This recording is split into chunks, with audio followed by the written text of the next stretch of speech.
And what do I need to do as an individual to prepare or be ready to have Him live with me, or the Spirit of God to dwell in me? I know that when we think of dwelling, we think of our own homes or the place we live, and we know how intimate that actually is at times when you can know someone, but when you begin to live with them, you begin to know them at that point, right? And sometimes you learn some things that you wished you had known before you lived with them, right? And so we're finding some of that out at the ranch, right, guys? We put these guys and gals together in the same house, and so there's occasional struggle with things domestic, okay, and so forth. But when you think about the dwelling place of God, you being that place in the Spirit, I want to really begin tonight by talking about there is a certain an attitude that must be a part of all that God is trying to do in your life. Now, I really believe that the attitude, every one of you knows what an attitude is, right? I mean, in the spiritual realm, that attitude is actually a spirit. What is your spirit, or how you got a good spirit working or a bad spirit working? In other words, but an attitude, if you want to use it that way, you certainly can. What is your attitude? What is it? A negative attitude? Is it positive? Is it what? What is it? Okay? And so as you think about, and we can evaluate very quickly guys and gals in the program based on their attitude, how they're doing. Matter of fact, you can see almost immediately if they're in relapse mode by their attitude. Their attitude will be long ahead of their failure. Okay? So your attitude is very important. So how you see things in life matters. So if God is going to live in you, you need an attitude that is acceptable unto God. And so let's think about that for a minute. What is your attitude? What is your initial response to life? Is it positive or is it negative? Now, I hear it all the time. They can begin to tell me where they are for the moment, and they will give me this list of actually their positives, be 4 or 5 positives, and then a negative. And you know where they're focusing at? They just pass right over the positives, and they're dwelling, they're lost in the negative. They're lost in that place of negativity. And that is where, in a sense, that is the beginnings of darkness. Okay? There is darkness. Darkness is not of God. God is of light. I know that I'm speaking spiritually when I say darkness, but many in this room know exactly what I'm saying when I say darkness. They know what that feels like. They know what it looks like. They know exactly where that is. It is you're listening to bad voices who are trying to carry you to darker places than you already are. So as you're considering your attitude, darkness is certainly going to be prominent in negativity, okay? So how do you, and I'll be honest with you, in my years of life, I find very few people who are positive. I really do. I mean, you don't have to talk. And usually their first words will go ahead and declare where they are. Their first words, almost their first words. They will declare whether they're positive or negative. So you examine that. In your process that we've got, you examine every thought, right? And so you can examine thought, and you can determine by examining thought what your attitude is, okay? Whether it's a good attitude or a bad attitude. Now, a positive attitude is your cup is half full. Negative attitude is my cup is half empty. You see that it's actually the exact same place. The cup is the same. It's not any higher one or the other. It's just your view of it. Okay? It's how you're considering life and how you're considering where you are and what you're doing. Many of us have still struggling in the past. We're struggling with the things of the past. We've not allowed God to forgive us, and we haven't allowed ourselves to forgive ourselves, and we're holding ourselves accountable forever and forever and forever over the things of the past, and all of that is negative. And so then today something negative piles in with all that the negative that you've been considering. So now all of a sudden it's overwhelming, and it becomes an attitude of life. So it's a choice. It's truly a choice to begin to say unto myself, I'm going to have a positive attitude. And God will give you that once you decide or choose that, okay? He is going to help you find that good spirit, that spirit of light, if you choose it. Some of us, we want to dwell on the negative. We like to stay the victim of life. We want to complain about things, and that person is not going to do well. It's not going to do well. They're going to struggle with fears and anxieties, confusions, unforgiveness, angers. The one who chooses the positive and decides that they want to seek the light, they're working in the areas of love and joy and peace and patience and kindness and goodness and self-control. It's where they're actually are in control, or between them and God, they're in control of their lives. And God is helping them to do that. They're defeating the power of the evil one and the negative attitudes. Part of the process that we've talked about so much talks about being able to capture those thoughts and then cast those thoughts out. You can capture the thoughts, but many of us are catch and release, right? We capture them. We know that we should not allow this to continue, but it's just going to be so hard to change and to be different. So I'm going to turn it loose. It'll be different next time. That thought, I mean. It won't have the power that it had this time. And we allow it to come back and bring its friends, right? And we're getting further away instead of getting closer unto God. So we're looking for peace and joy. That's a tough one. Go out and try to buy that one. Go out and buy some peace and joy. You can't buy that on the market. It's not for sale. God actually has a monopoly on that. And he will give it to you, but you have to choose. It's a choice. See, when we talk about here the change and wanting to change and be different, see, if you come here already perfect, okay, then you don't really need to change. And so more than likely you won't come back, right? Because you're not interested in change. You're not wanting to change anything. In other words, you look at your life and say, man, I just don't see how I could be any more perfect, right? And so based on that, I don't need anything. But to some of you who are examining closely say, you know what? I got a few issues working around here. I need to do a few things different. I need some help changing. I have tried to change, and I haven't been able to do it. I need some help.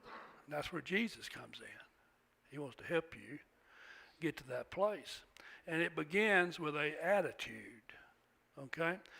In other words, you can do a lot of things right in life and have a bad attitude, and it'll all be bad. It really will.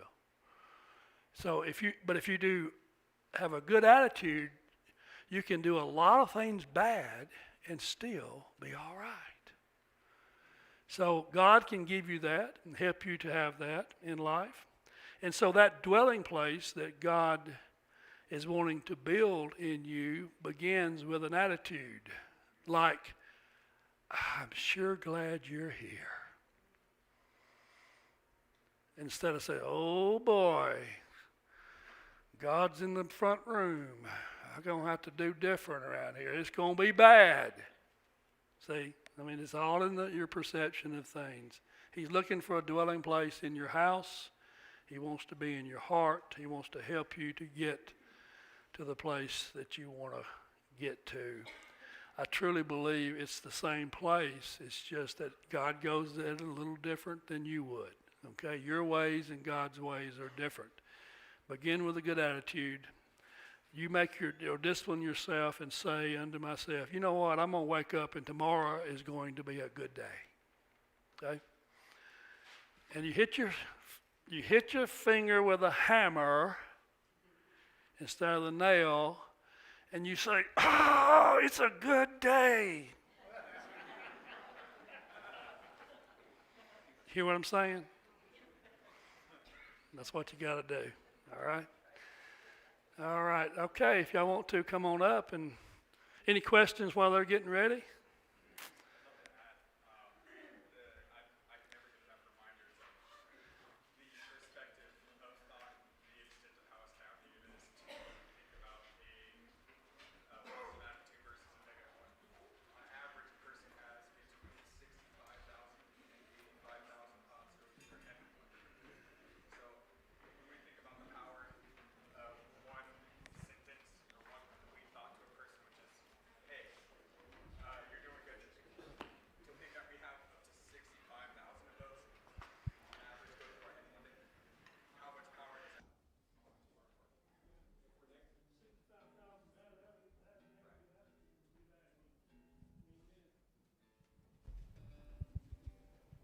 All right, so stand and join us.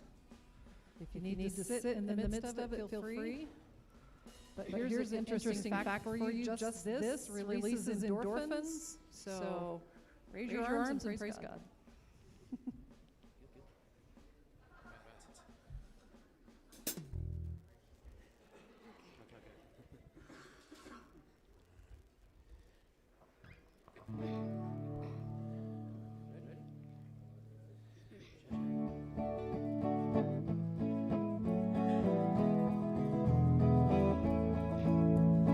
Oh, what a wonderful, wonderful day.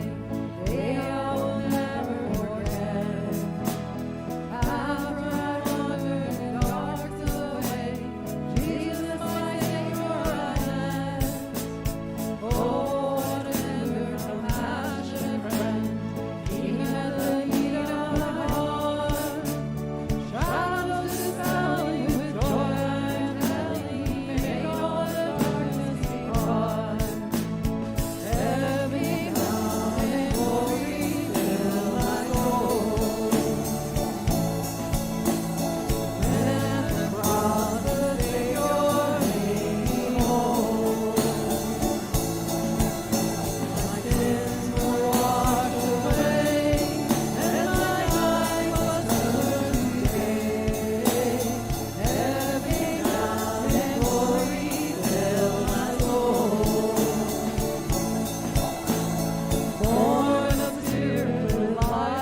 So does it change the fact that you're saved if you don't feel like it every day? Does not change it. What God did. Our emotions do not change it.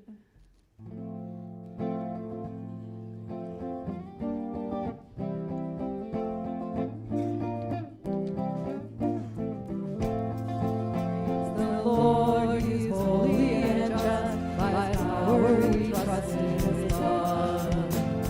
Praise the Lord, He is faithful and true, by His mercy He proves His love. Praise the Lord and worthy of glory. Great is the Lord and worthy of praise. Great is the Lord, now lift up your voice, now lift up your voice. Great is the Lord. Great is the Lord.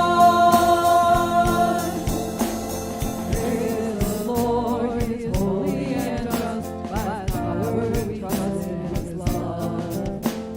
Praise the Lord, He is faithful and true, by His mercy He proves His love. Great are you, Lord, and worthy of glory. Great are you, Lord, and worthy of praise. Great are you, Lord, I lift up my voice, I lift up my voice. Great are you, Lord. Great are you, Lord. Great are you, Lord, and worthy of glory. Great are you, Lord, and worthy of praise. Great are you, Lord, I lift up my voice, I lift up my voice. Great are you, Lord. Great are you, Lord.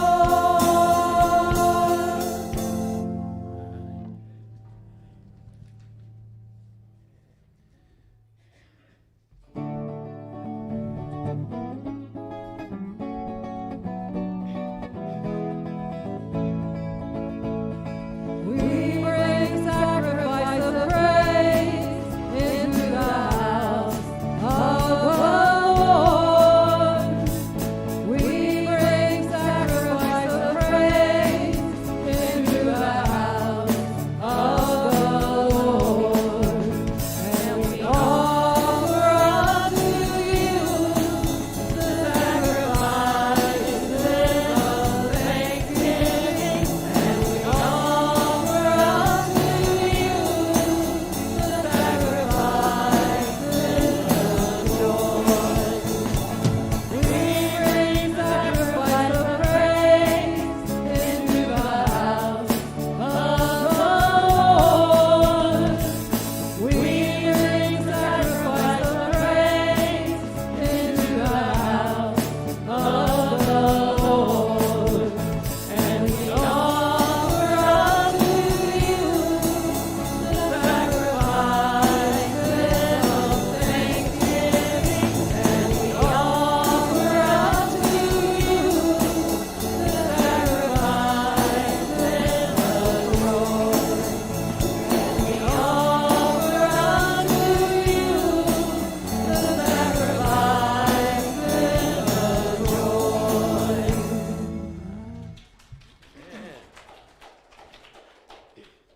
Doesn't always seem like joy and sacrifice ought to be in the same sentence, but isn't it real in our life that sometimes the choice to be joyful is a sacrifice that God's worthy of, but it requires killing some flesh to get there?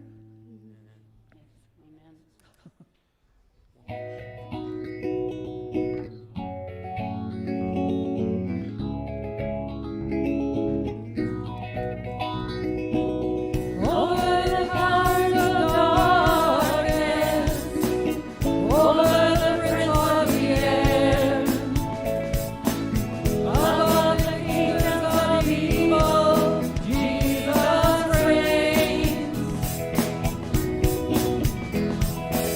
Over the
song, to think about it about yourself. It's not about some Bible story, although it is about a Bible story, but everything we say in here applies to us as individuals. He wants to set us free, like this song talks about. The Lord shall cause his glorious voice to be heard, and you shall have a song in the night. Come to the mountain of the Lord, see his glory and his might.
acknowledging. You have a band who's learning. God has really brought us all together. Yeah. It's been amazing. Amen. I just want to say about that song, it's in that heat of the moment that we choose to turn our eyes to Jesus, that anything happens. You know, don't rely on emotion to get you through a heated moment, because it won't. So that's my personal challenge. In the heat of that minute, when I'm there and so ready to do the wrong thing, don't acknowledge Jesus in that moment and let him see you through it for a victory.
object lesson in my head.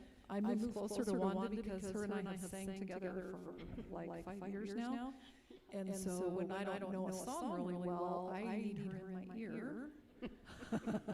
And so for your sakes, I move over here because it sounds better. But that's the exact parallel with God. You know, be close enough that He can talk in your ear and you're listening. Amen. Amen.